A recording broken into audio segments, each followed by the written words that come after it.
মুখ্যমন্ত্ৰীৰ পকী পথ নিৰ্মাণ আঁচনিৰ অধীনত বঙাইগাঁও শালমাৰাত এটা পথ আবণ্টন হৈছিলে। প্ৰথমতে অকণমান দৃশ্য দেখুৱাই ল'ব বিচাৰিছোঁ ND24 দৰ্শকসকলক। এয়া আমি দৃশ্য সহকাৰে দেখুৱাইছোঁ। আয়ুষে যদি দেখুৱায় তেতিয়াহ'লে দেখিবলৈ পাইছে এয়া পকী পথৰ নমুনাৰ দৃশ্য আমি দেখুৱাইছোঁ। এজাক বৰষুণত ইয়াত বোকা আৰু মাটিৰে ভৰি পৰিছে। আমি দৃশ্য দেখুৱাই লৈছোঁ ND24 দৰ্শকসকলক। আৰু এই যিটো পথ আছে এই পথটোৰ ঠিকা লাভ কৰিছিলে আক্ৰাচুৰ বঙাইগাঁও জিলাৰ আক্ৰাচুৰ সভাপতি তথা ঠিকাদাৰ সঞ্জীৱ কুমাৰ ৰায়ে। আৰু আমি গোটেই পৰিৱেশ পৰিস্থিতিটো দেখুৱাবলৈ যত্ন কৰিছোঁ। এই পথছোৱাত আপোনাৰ প্ৰায় 94 লাখ টকাৰ এইটো পথ আছিল, আবণ্টন হৈছিলে 2023 আৰু 24 বৰ্ষত। আৰু তাৰ পিছত বিগত 2টা বছৰে এই পথছোৱাত কিছু কাম হ'ল আৰু তাৰ পিছত এই মুহূৰ্তলৈকে কোনো ধৰণৰ কাম হোৱা নাই। আৰু এতিয়া এজাক বৰষুণ আহিলে ইয়াৰে থকা অঞ্চলবাসী, আজিৰ দিনটোত অঞ্চলবাসী ওলাই আহিছে। আহিছোঁ যদি দৃশ্য দেখুৱাই দেখিবলৈ পাইছে ইয়াত এখন ব্ৰিজো নিৰ্মাণ কৰা হৈছে। আৰু তাৰ পিছত কেইটামান শিলগুটি ইয়াত ছটিয়াই পেলাই গোটেই পথছোৱাৰ যি কাম কাজ আছে কাম কাজ আপোনাৰ স্তব্ধ হৈ পৰিছে।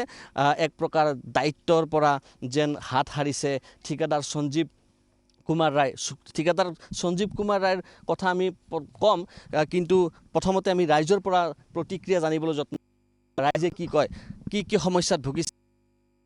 প্ৰায় 94 লাখ টকাৰ 93.20 লাখ টকাৰ এইটো পথ। আৰু এই পথটোত এখন ব্ৰিজ বাৰু নিৰ্মাণ কৰিছে। তাৰপিছত শিলগুটি ছটিয়াই পেলাই গোটেই কাম আপোনাৰ এৰি পেলাই ঠিকাদাৰ ইয়াৰ পৰা তেখেতে কাম এই মুহূৰ্তলৈকে কৰা নাই।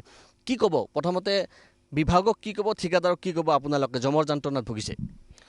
First of all, I'd like to thank all the media persons who have visited here to inspect the road condition at North Salmara. আপোনালোক ইতিমধ্যে গম পাইছে কিমান টকা আবণ্টিত হৈছে, আপোনালোকে ইতিমধ্যে হোৰ্ডিং দেখিছে। ফাৰ্ষ্ট অফ অল মই PWD কুৱেশ্যন কৰিব বিচাৰিম।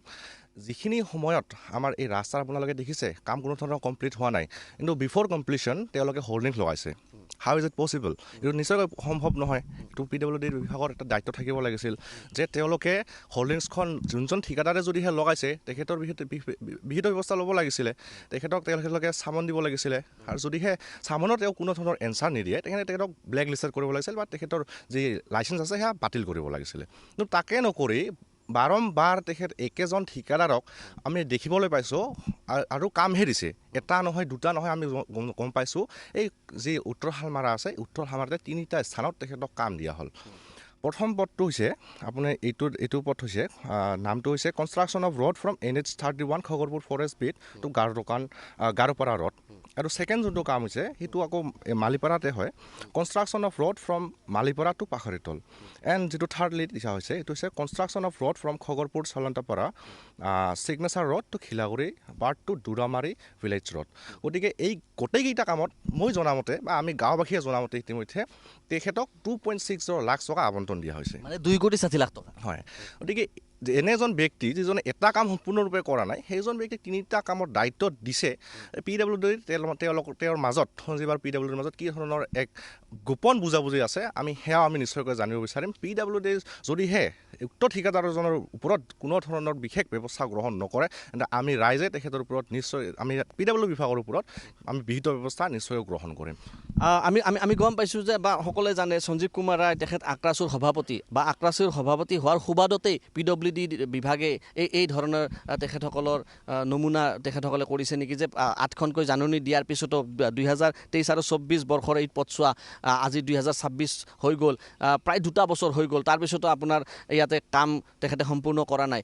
ক'ৰবাত নহয় ক'ৰবাত আক্ৰাচুৰ নেতা হোৱাৰ বাবে এই ধৰণৰ তেখেতে সুযোগ সুবিধা পাই আছে নেকি?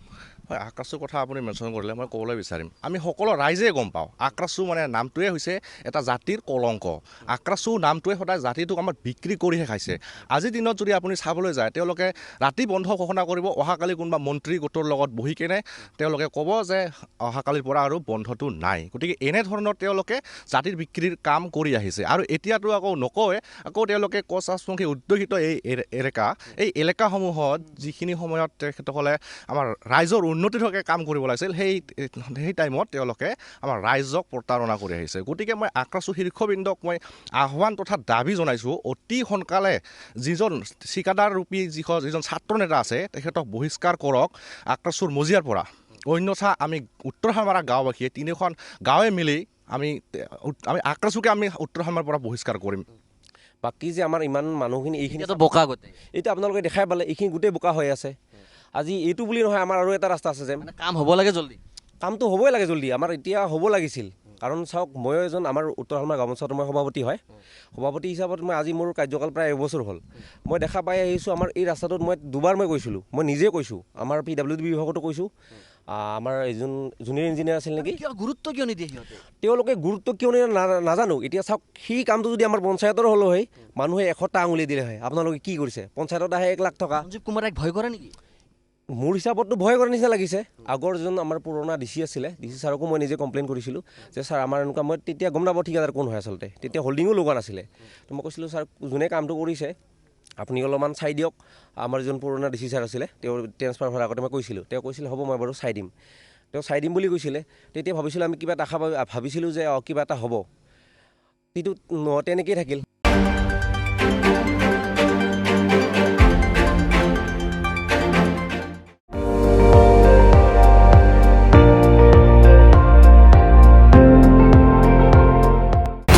আপুনি চাই আছে ND24 সৰ্বশ্ৰেষ্ঠ নহয় সৰ্বোত্তমৰ দৌৰত